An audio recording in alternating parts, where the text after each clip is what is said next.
నమస్తే welcome to 95 news. నా పేరు రాజగోపాల్. ముందుగా బులెటిన్లో హెడ్లైన్స్.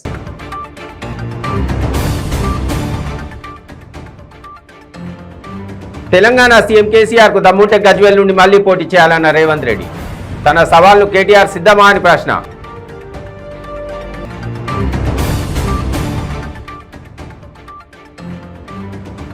ఏపీ రాజకీయాల్లో పెరుగుతున్న పవన్ కళ్యాణ్ గ్రాఫ్. ఢిల్లీలో జరిగే ఎన్డీఏ సమావేశానికి హాజరు కావాలంటూ ఆహ్వానం.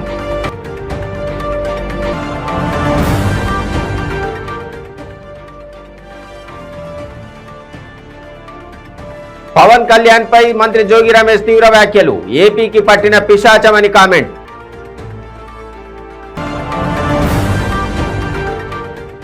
కొత్తగూడెం జిల్లా కలెక్టర్గా బాధ్యతలు స్వీకరించిన డాక్టర్ ప్రియాంక. గిరిజనులు అధికంగా నివసించే జిల్లాలో పనిచేయడం అదృష్టంగా భావిస్తున్నానని వెల్లడి.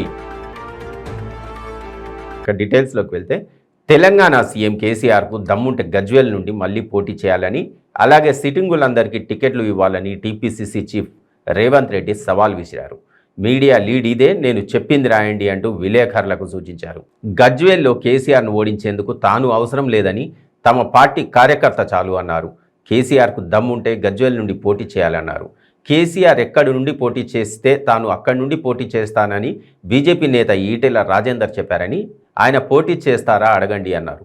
విద్యుత్తో తెలంగాణలో వెలుగులు నింపిందే నిజమైతే బీఆర్ఎస్లో ఎవరి చోట్ల వారు పోటీ చేయాలన్నారు. తన సవాల్కు కేటీఆర్ సిద్ధమా అని ప్రశ్నించారు. కేసీఆర్ స్వప్రయోజనాల కోసం ఏమైనా చేస్తారని ఆరోపించారు.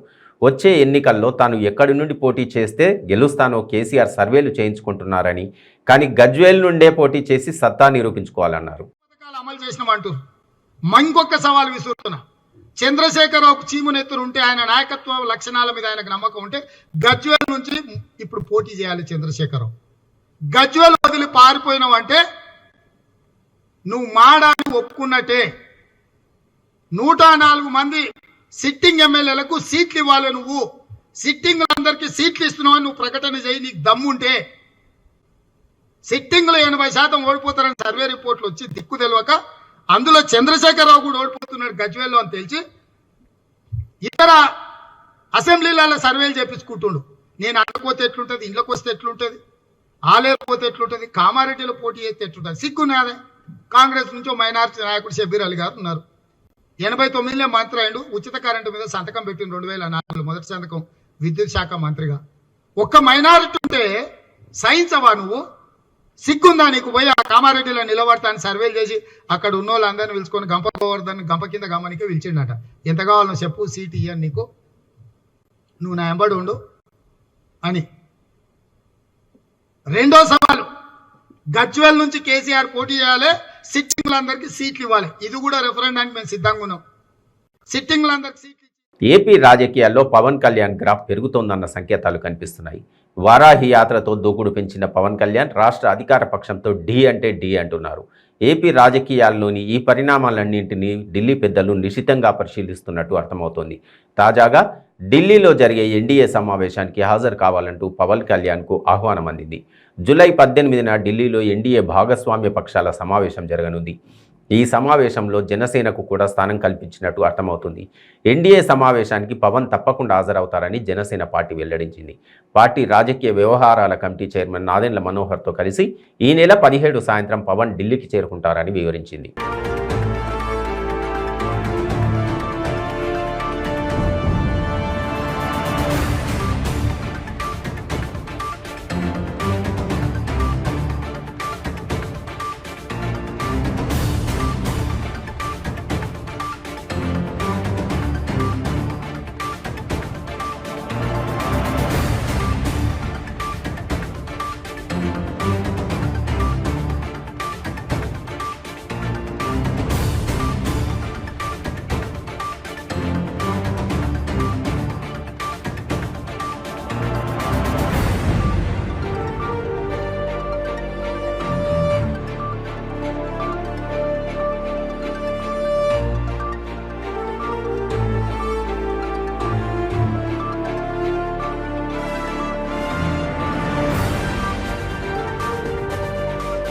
జనసేన అధినేత పవన్ కళ్యాణ్ ఒంటరిగా ఎన్నికల బరిలోకి దిగితే ఆయనపై వాలంటీర్ను పోటీ పెట్టి ఓడిస్తామని మంత్రి జోగి రమేష్ అన్నారు.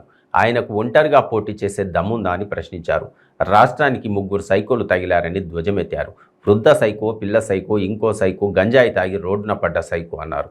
ఏపీకి పట్టిన సైతాన్ చంద్రబాబు, భూతం లోకేష్, పిశాచం పవన్ కళ్యాణ్ అని తీవ్ర స్థాయిలో విమర్శలు గుప్పించారు. చర్చకు రమ్మంటే పారిపోయేవారన్నారు.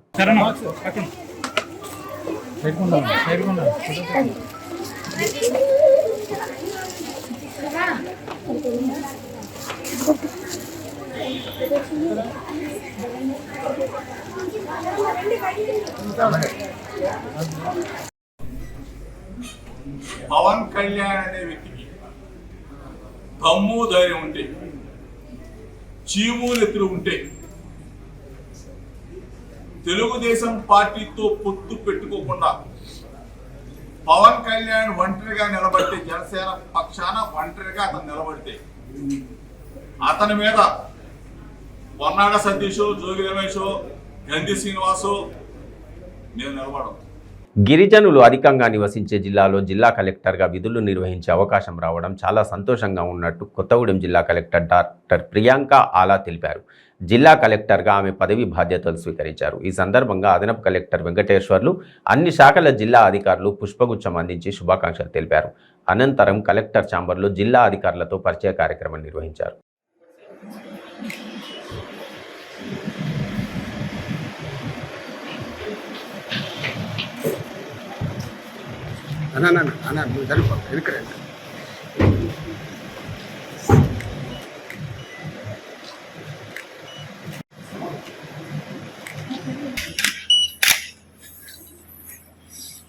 చీకటి దగ్గర పెట్టుకోవచ్చు. నేను పెడుతున్నాను.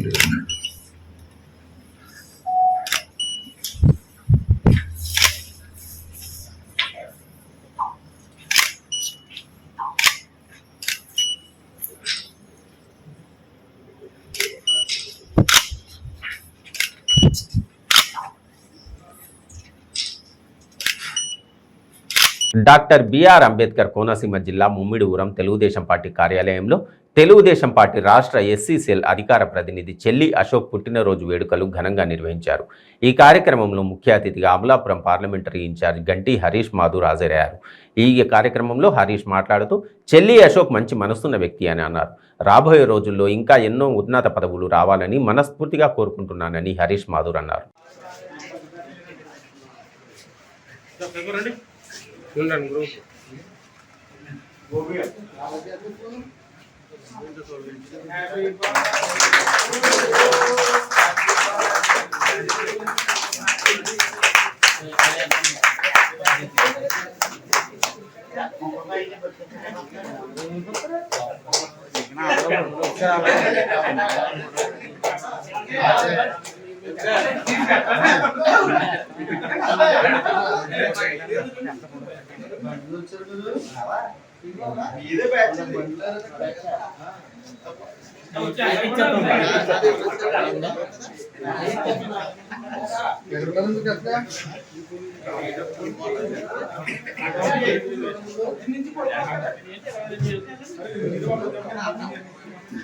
సరే చూడవచ్చు.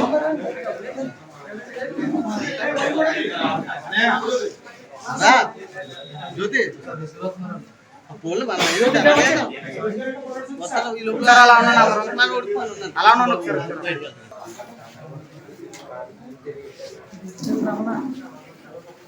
కృష్ణబాబు గారు ఎలా చూడండి సార్. ఓకే, అది రమణ ఇలా చూడాలి. అది ఒకసారి అలా ఉన్నాను. రాజుగారు ఎలా చూడండి, గడ్డం పట్టలేదు. అది రాజుగారు ఎలా ఉన్నాను ఒకసారి.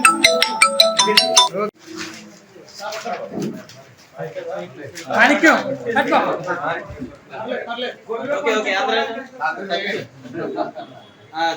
నారాయణ గారు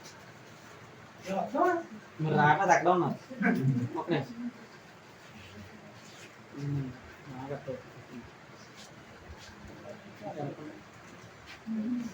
ఓకే సార్.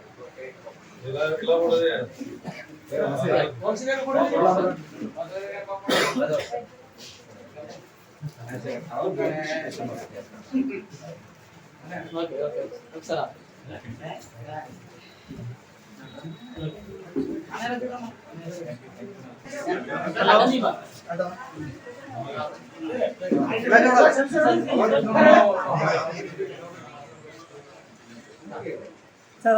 ఫోటోలే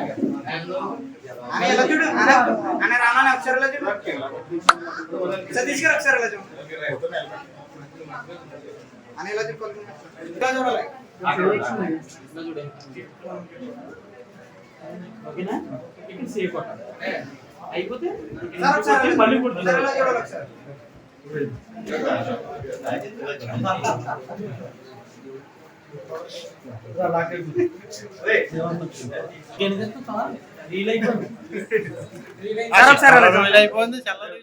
గండేడ్ మండలం వెన్నచ్చేడు గ్రామంలో అంబేద్కర్ యోజన సంఘం ఆధ్వర్యంలో 2022-23 సంవత్సరం ప్రభుత్వ పాఠశాలలో ఉత్తమ ప్రతిభ కనబరిచిన విద్యార్థులకు సన్మాన కార్యక్రమం నిర్వహించారు.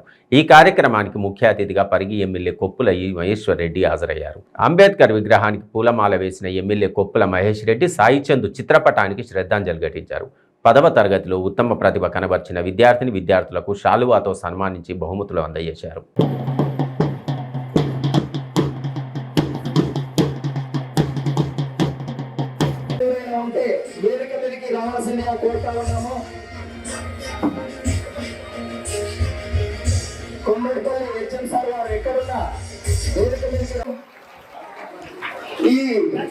ఈ కార్యక్రమానికి విచ్చేసినటువంటి విద్యార్థులకు ఈ సంవత్సరం మళ్ళీ కొన్ని ఫేజ్ వైజ్గా 3 సంవత్సరాల్లో ఉన్నటువంటి రాష్ట్రంలో ఉన్నటువంటి స్కూళ్ళన్నింటినీ కూడా సమూలంగా మార్పులు తీసుకొచ్చి హై స్కూళ్ళకి అయితే 12 కాంపోనెంట్స్లో అన్ని వసతులు ఏర్పాటు చేస్తున్నాం.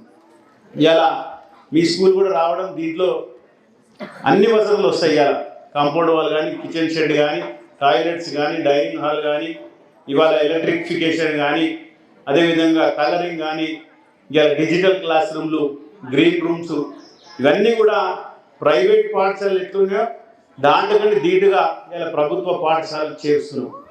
ఇలా గతంలో రిజల్ట్ చూస్తే ప్రభుత్వ పాఠశాలలో 20-30% మంది వస్తుంది. కానీ ఇలా ప్రభుత్వ పాఠశాలలో కూడా 60-70% మంది పాస్ అవుతున్నారు. దానికి కారణం ప్రభుత్వం అనేది ఒక ఇన్ఫ్రాస్ట్రక్చర్ ఇచ్చిన, కానీ ఇక్కడ చెప్పేటువంటి ఉపాధ్యాయులు మరి ఉత్తీర్ణత సాధించినట్టు వాళ్ళే ఉంటారు. ప్రైవేట్ పాఠశాలలు చదివే పిల్లలు చెప్పేటువంటి టీచర్లు ఇంటర్ డిగ్రీ చదువుకున్న వాళ్ళే ఉంటారు. కానీ ప్రభుత్వ పాఠశాలలో చెప్పేటువంటి ఉపాధ్యాయులు వాళ్ళందరూ కూడా ఉత్తీర్ణత సాధించి వాళ్ళందరూ మెరిట్ మీద టీచర్లు అయినందుకే ఇవాళ పిల్లలందరూ కూడా చదువుకుంటారు. ఎందుకంటే ప్రభుత్వ పాఠశాలకు వచ్చే పిల్లలందరూ కూడా మంచిగా చదువుకునే పిల్లలందరూ కూడా గురుకులాలకు పోతున్నారు. తర్వాత ఎవరైతే పాస్ కాని పిల్లలు ఉంటారో వాళ్ళందరూ కూడా ప్రభుత్వ పాఠశాలకు వస్తుంది. మరి అటువంటి మిమ్మల్ని అందరినీ కూడా మరి ఉత్తీర్ణ సాధించే తీర్చిదిద్దిన అదంతా కూడా మరి ఇక్కడ పనిచేసినటువంటి ఉపాధ్యాయులకు పోతారు. కాబట్టి వారికి అందరూ కూడా మనం తప్పకుండా ప్రత్యేకంగా ధన్యవాదాలు తెలియజేయాలి. దాంతోపాటు అంబేద్కర్ యోజన సంఘాలు ఎక్కడ పోయినా మరి ప్రతి గ్రామంలో పిల్లలను చదివించే విధంగా వాళ్ళందరూ కూడా పనిచేయాలి. మరి ఈ రకంగా మండలంలో చదువుకున్నటువంటి పిల్లలు ప్రతి స్కూల్లో 1st, 2nd వచ్చే పిల్లలు వాళ్ళు ప్రోత్సాహం ఇవ్వడం నిజంగా కూడా మిగతా వాళ్ళు కూడా రేపు తప్పకుండా మేము కూడా ఆ రకంగా పోటీలో ఉండాలనే ఉద్దేశంతో ఇవన్నీ కూడా చేస్తున్నాం. కాబట్టి మీరందరూ కూడా పిల్లలు కూడా 8th క్లాస్ నుంచే మనకు ఒక గోల్ ఉండాలి. మనం 10th క్లాస్ అయితే కూడా మనం ఇంకా డిసైడ్ కాము మనం ఏం చదువుకోవాలని. కాబట్టి మీరు చిన్నప్పటి నుంచే నేర్చుకోవాలంటే ఏం కావాలనేది మీకు చిన్నప్పటి నుంచి ఒక గోల్ అనేది ఉండాలి. కాబట్టి 8th క్లాస్లో మీరు డిసైడ్ కావాలి. ఎంపీసీ చేయాలన్నా బైపీసీ చేయాలన్నా అనేది మీరు డిసైడ్ అయినప్పుడే మీరు ఇంటర్మీడియట్కి వచ్చే వరకు అప్పుడు మార్పినప్పుడే ఖచ్చితంగా మనం ఉత్తీర్ణ సాధిస్తాం. కాబట్టి తప్పకుండా ప్రభుత్వం ఇచ్చే ప్రోత్సాహం అందించడంతో పాటు ఖచ్చితంగా స్కూళ్ళలో మార్పులు తీసుకొస్తున్నాం. విద్యా వ్యవస్థనే సమూల మార్పులు తీసుకొచ్చి ప్రతి పేద విద్యార్థి కూడా చదువుకునే విధంగా ప్రభుత్వం ప్రోత్సహిస్తుంది. దీనికి ఒక ప్రభుత్వమే కాదు, ఉపాధ్యాయులతో పాటు ప్రజాప్రతినిధులు, గ్రామంలో ఉన్నటువంటి వారందరూ కూడా మరి ఇనిషియేట్ తీసుకుంటేనే ఇదన్నీ కూడా సాధ్యమవుతుంది. స్కూల్ సమస్య గురించి కూడా మీ ప్రిన్సిపల్ గారు చెప్పారు. తప్పకుండా ఏదైతే కాంపౌండ్ వాల్ ఉందో ఇంకేముందో ఖచ్చితంగా దాన్ని శాంక్షన్ చేపిస్తాం. జనగామ జిల్లా పాలకుర్తి మండలం దర్దేపల్లి గ్రామంలో మంత్రి ఎర్రవల్లి దయాకర్ రావు పిఆర్ఓ లక్ష్మీనారాయణ దళితుల భూమి కబ్జాకు యత్నిస్తున్నాడని ఆరోపిస్తూ ఓ రైతు పురుగుల మందు తాగి ఆత్మహత్యాయత్నం చేశాడు. వెంటనే స్పందించిన స్థానికులు రైతును పాలకుర్తి ప్రభుత్వ ఆసుపత్రికి తరలించారు. అధికార మదంతో దళితుల భూమిని ఆక్రమించిన మంత్రి పిఆర్ఓపై వెంటనే చర్యలు తీసుకోవాలని గ్రామస్తులు డిమాండ్ చేస్తున్నారు.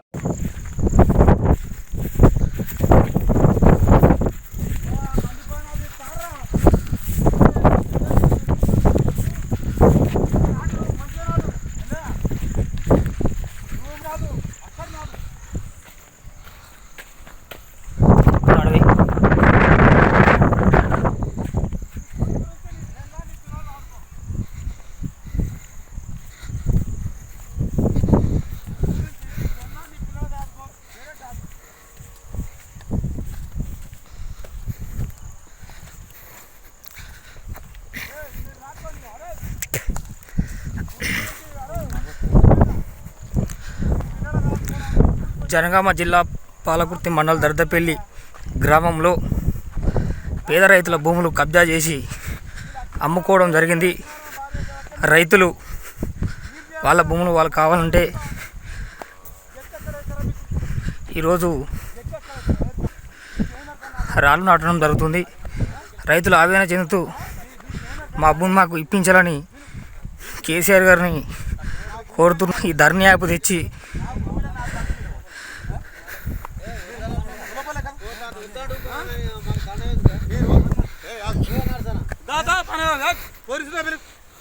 మనం దాగిపోతాం మంత్రి గారి పేరు చెప్పుకొని ఇష్టం వచ్చినట్టు అవలంబిస్తారు.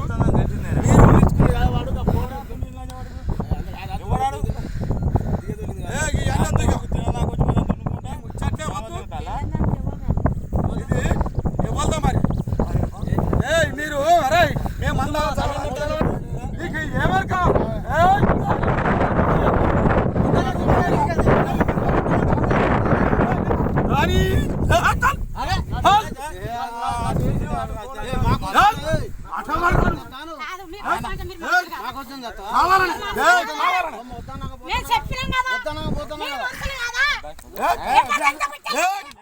రాష్ట్ర యువజన కాంగ్రెస్ అధ్యక్షులు శివసేనారెడ్డి నాయకత్వంలో చేపట్టిన రాష్ట్ర వ్యాప్త యువ పోరాట యాత్ర మెట్పల్లి పట్టణ వెంకట్రావుపేటలో ప్రవేశించింది. వారికి మహిళలు మంగళహారతులతో స్వాగతం పలికారు. కాంగ్రెస్ పార్టీ సీనియర్ నాయకులు కొమిరెడ్డి కరంచంద్ ఆధ్వర్యంలో పార్టీ సీనియర్ నాయకులు కార్యకర్తలు భారీగా తరలివచ్చి పూలదండలు శాలువాలతో సత్కరించి ఘనంగా ఆహ్వానించారు. అభిమానులు కార్యకర్తలు నినాదాల మధ్య మెట్పల్లి చేరుకున్న శివసేనారెడ్డి స్వర్గీయ మాజీ ఎమ్మెల్యే కొమిరెడ్డి రాములు నివాసాన్ని సందర్శించారు. ఆయన మృతి పట్ల విచారం వ్యక్తం చేస్తూ సంతాప సూచకంగా 2 నిమిషాలు మౌనం పాటించారు.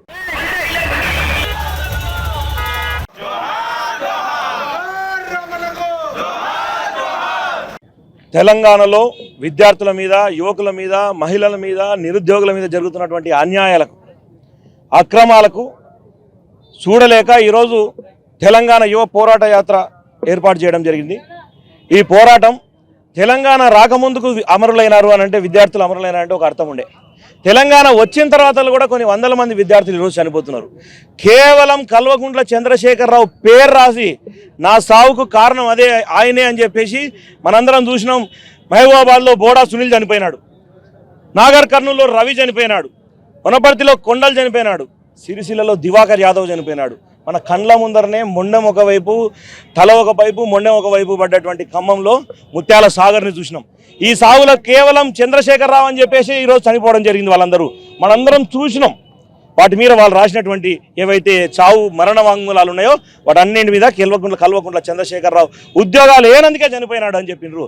కాబట్టి ఈరోజు యువమిత్రులకు అందరికీ తెలియజేస్తున్నాం, ఒక్కసారి మీ తల్లిదండ్రుల గురించి ఆలోచన చేయండి. ఖచ్చితంగా రాబోయే కాంగ్రెస్ ప్రభుత్వంలో ఏదైతే పెండింగ్లో ఉండేటువంటి 3.5 లక్షల ఉద్యోగాలు ఉన్నాయో వాటన్నింటినీ భర్తీ చేస్తారు. జగిత్యాల జిల్లా మెట్పల్లి పట్టణంలోని కాంగ్రెస్ పార్టీ కార్యాలయంలో జువ్వాడి కృష్ణారావు విలేకరుల సమావేశం ఏర్పాటు చేయడం జరిగింది. రేవంత్ రెడ్డి తెలంగాణలోని విద్యుత్ సరఫరా గురించి క్లుప్తంగా వివరించారని అన్నారు. కానీ బీఆర్ఎస్ పార్టీ వాళ్ళు రేవంత్ రెడ్డి వ్యాఖ్యల్ని వక్రీకరించి వారి దిష్టిబొమ్మను దగ్ధం చేశారని అన్నారు. మొన్నటి వరకు తాలు తప్ప పేరుతో రైతుల్ని దగా చేసినప్పుడు ఈ బీఆర్ఎస్ నాయకులు ఎటుపోయారని ప్రశ్నించారు. రుణమాఫీ చేస్తానని, ఉచితంగా యూరియా చేయిస్తానని మాట తప్పిన ముఖ్యమంత్రి కేసీఆర్ దిష్టిబొమ్మ ఎన్నిసార్లు కాలబెట్టాలని నిలదీశారు. ఈరోజు పత్రికా విలేకరుల సమావేశం ఎందుకు పెట్టినట్టే ముఖ్యంగా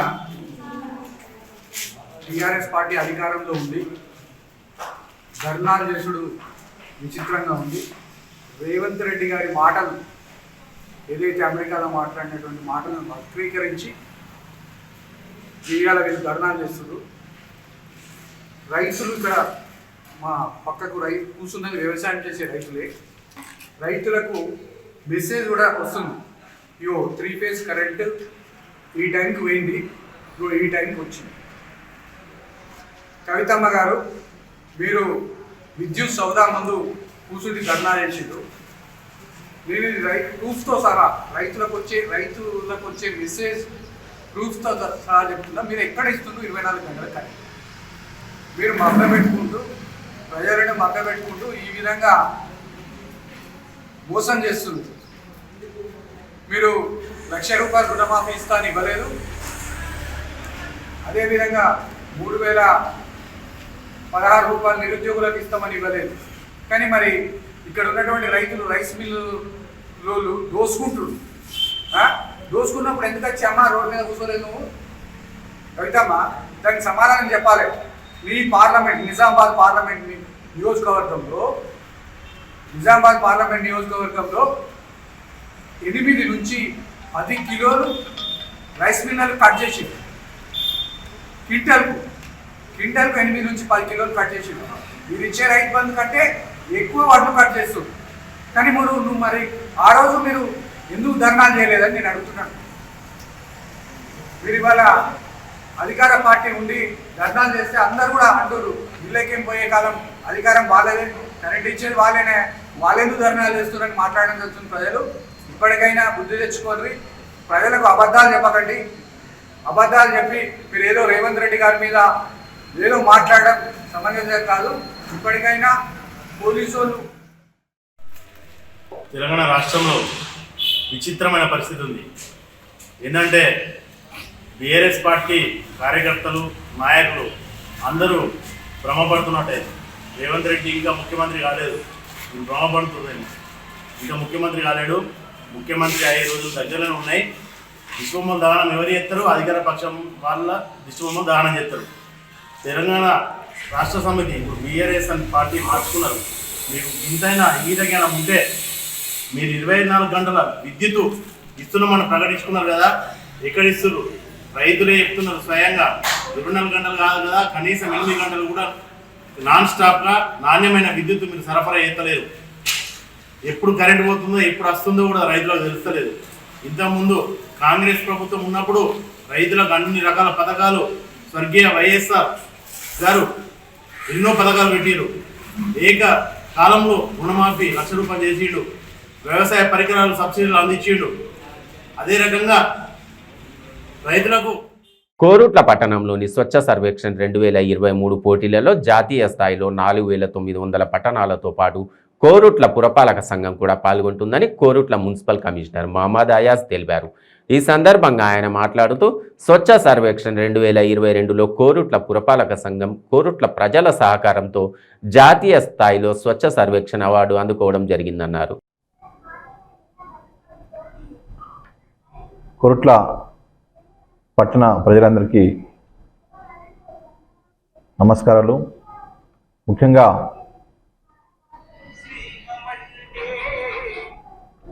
స్వచ్ఛ సర్వేక్షణ్ 2023 యొక్క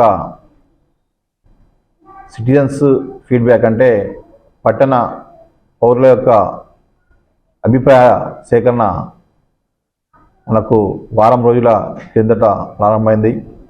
ముఖ్యంగా ఈ యొక్క సిటిజన్స్ ఫీడ్బ్యాక్లో దేశవ్యాప్తంగా 4,900 పట్టణాలు పాల్గొంటున్నాయి. దీంట్లో ముఖ్యంగా హైదరాబాద్, మన తెలంగాణ రాష్ట్రం నుండి హైదరాబాద్, వరంగల్, కర్ణాటక నుండి బెంగళూరు, పెద్ద పెద్ద పట్టణాలు కూడా ఈ యొక్క సిటిజన్ ఫీడ్బ్యాక్లో పాల్గొంటున్నాయి. అందులో మన కోరుట్ల మున్సిపాలిటీ కూడా ఈ యొక్క సిటిజన్ ఫీడ్బ్యాక్లో రాబోయే స్వచ్ఛ సర్వేక్షణ్ 2023 పోటీల్లో అన్నీ కూడా పెద్ద పట్టణాలతో పోటీ పడుతున్నాం. దీనికి కారణం ముఖ్యంగా గత సంవత్సరం జరిగిన స్వచ్ఛ సర్వేక్షణ్ 2020 పోటీల్లో దేశవ్యాప్తంగా కూడా అప్పుడు కూడా 4,800 మున్సిపాలిటీస్ పాల్గొన్నాయి.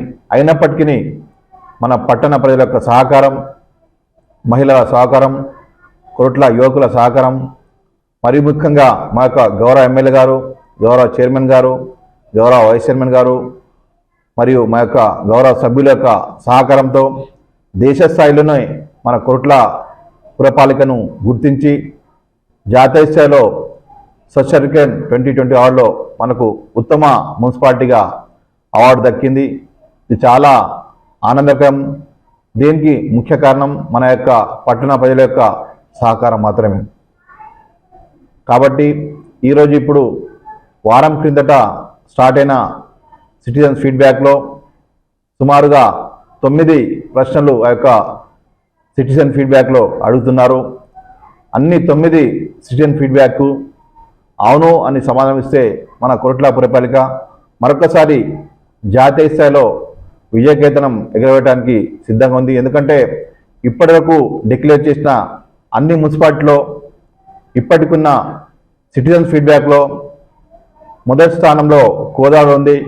ఆ తర్వాత సూర్యాపేట్, 3వ స్థానంలో ఆదిలాబాద్, 4వ స్థానంలో మన యొక్క కొరట్ల పురపాలిక. సంగారెడ్డి జిల్లా పటాన్ చెరువు మండలం రామేశ్వరం బండ గ్రామంలో 1వ వార్డు మెంబర్ ఐలాపురం నాగరాజు ఆధ్వర్యంలో పలారం బండి ఊరేగింపు అంగరంగ వైభవంగా నిర్వహించారు. ఈ కార్యక్రమంలో మహిళలు, పోతురాజుల విన్యాసాలు ఎంతగానో ఆకట్టుకున్నాయి. ఈ కార్యక్రమానికి పలువురు రాజకీయ నేతలు పార్టీలకు అతీతంగా హాజరయ్యారు.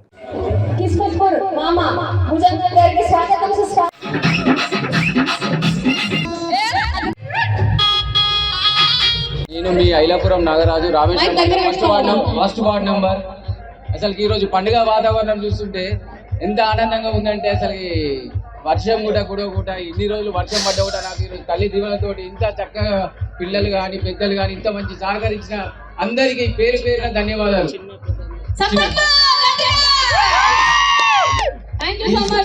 ఈసారి రామేశ్వరం పండుగ బోనాలు అనుకుంటే మనము చేసింది చాలా తక్కువ. ఇది నెక్స్ట్ ఇయర్ చూసుకుంటే దీనికన్నా 10 ఇంతలు గట్టిగా చేస్తామని చెప్తున్నాను. పలారం బండి అంటే రామేశ్వరం మండలం పోయి చూడాలన్నట్టు గుర్తుకు రావాలి. పడంజర్ మండలి అందరికీ రామేశ్వరం పలారం బండి అంటే గుర్తుకు రావాలి. నెల్లూరు జిల్లా కోవూరు నియోజకవర్గంలో నారా లోకేష్ యువగలం ప్రారంభానికి ముందే నియోజకవర్గంలో తెలుగుదేశం నాయకులు, స్థానిక సంస్థల ప్రజాప్రతినిధులు అధికార పార్టీలోకి చేరుతున్నారు. ముఖ్యంగా ఎమ్మెల్యే ప్రసన్న కుమార్ రెడ్డి తన రాజకీయ చతురతను చాటుకుంటున్నారు. కోవూరు నియోజకవర్గంలోని బుచ్చిరెడ్డిపాలెం నగర పంచాయతీలోని ఇస్కపాలెం పంచాయతీలో తెలుగుదేశం పార్టీకి చెందిన ఎంపీటీసీ చౌటూరు మంజులమ్మ, ఆమె భర్త చౌటూరు మోహన్, వారి కుటుంబ సభ్యులతో పాటు తెలుగుదేశం పార్టీకి రాజీనామా చేసి కోడూరు మధుసూదన్ రెడ్డి, కావలి వెంకటేశ్వర ఆధ్వర్యంలో కోవూరు శాసనసభ్యులు నల్లపరెడ్డి ప్రసన్న కుమార్ రెడ్డి ఆధ్వర్యంలో నెల్లూరులోని ఎమ్మెల్యే నివాసంలో పార్టీ తీర్థం పుచ్చుకున్నారు.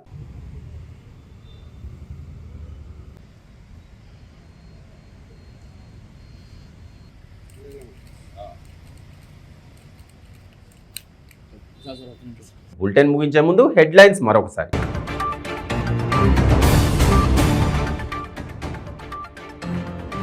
తెలంగాణ సీఎం కేసీఆర్కు దమ్ముంటే గజ్వేల్ నుండి మళ్లీ పోటీ చేయాలన్న రేవంత్ రెడ్డి.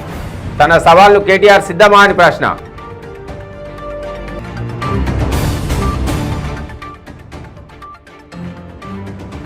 ఏపీ రాజకీయాల్లో పెరుగుతున్న పవన్ కళ్యాణ్ గ్రాఫ్. ఢిల్లీలో జరిగే ఎన్డీఏ సమావేశానికి హాజరు కావాలంటూ ఆహ్వానం.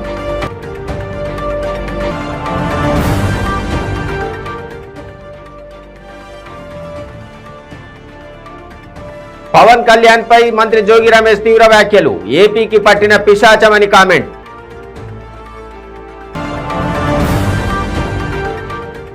కొత్తగూడెం జిల్లా కలెక్టర్గా బాధ్యతలు స్వీకరించిన డాక్టర్ ప్రియాంక. గిరిజనులు అధికంగా నివసించే జిల్లాలో పనిచేయడం అదృష్టంగా భావిస్తున్నానని వెల్లడి. ఇవి బులెటిన్ విశేషాలు. Stay tune to 95 news.